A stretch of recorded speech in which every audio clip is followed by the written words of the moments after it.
credentials.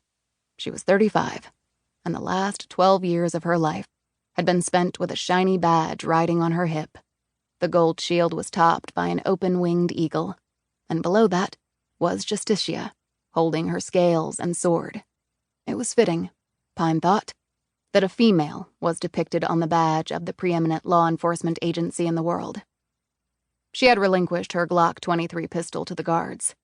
Pine had left in her truck the Beretta Nano that normally rode in an ankle holster. This was the only time she could remember voluntarily handing over her weapon.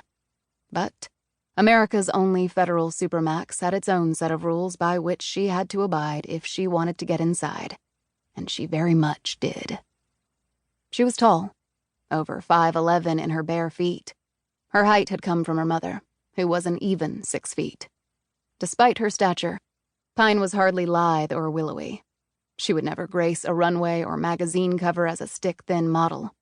She was solid and muscular, which had come from pumping iron religiously.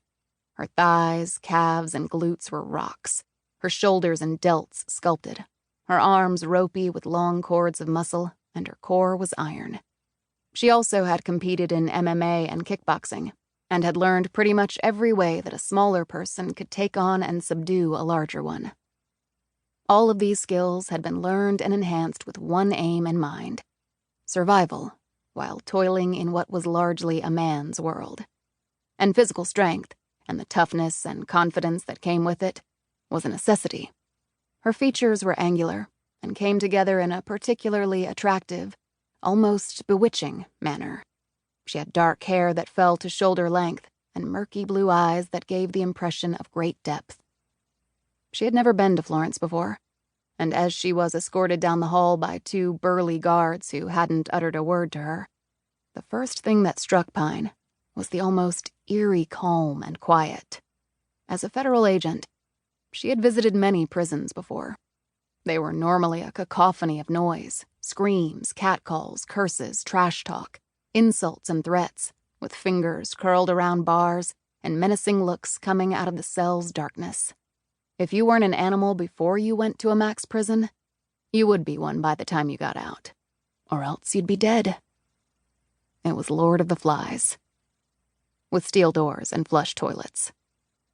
Yet here, it was as if she was in a library. Pine was impressed. It was no small feat for a facility housing men who, collectively, had slaughtered thousands of their fellow humans using bombs, guns, knives, poisons, or simply their fists. Or, in the case of the spies, with their treasonous acts. Catch a tiger by its toe. Pine had driven over from St. George, Utah, where she used to live and work.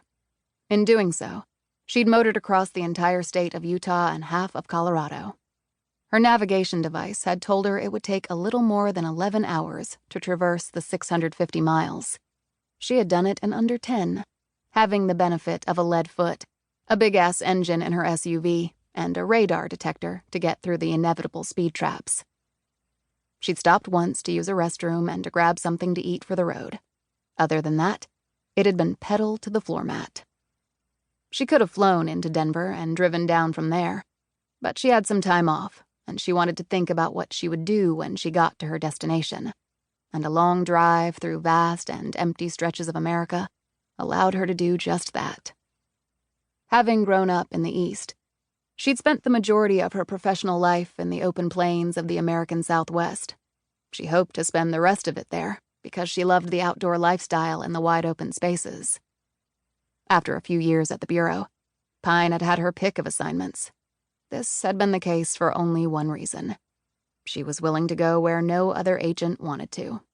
Most agents were desperate to be assigned to one of the FBI's 56 field offices. Some liked it hot, so they aimed for Miami, Houston, or Phoenix. Some aimed for higher offices in the FBI bureaucracy, so they fought to get to New York or D.C. Los Angeles was popular for myriad reasons, Boston the same. Yet Pine had no interest in any of those places. She liked the relative isolation of the RA, or resident agency, in the middle of nothing. And so long as she got results and was willing to pull the duty, people left her alone. And in the wide open spaces, she was often the only federal law enforcement for hundreds of miles.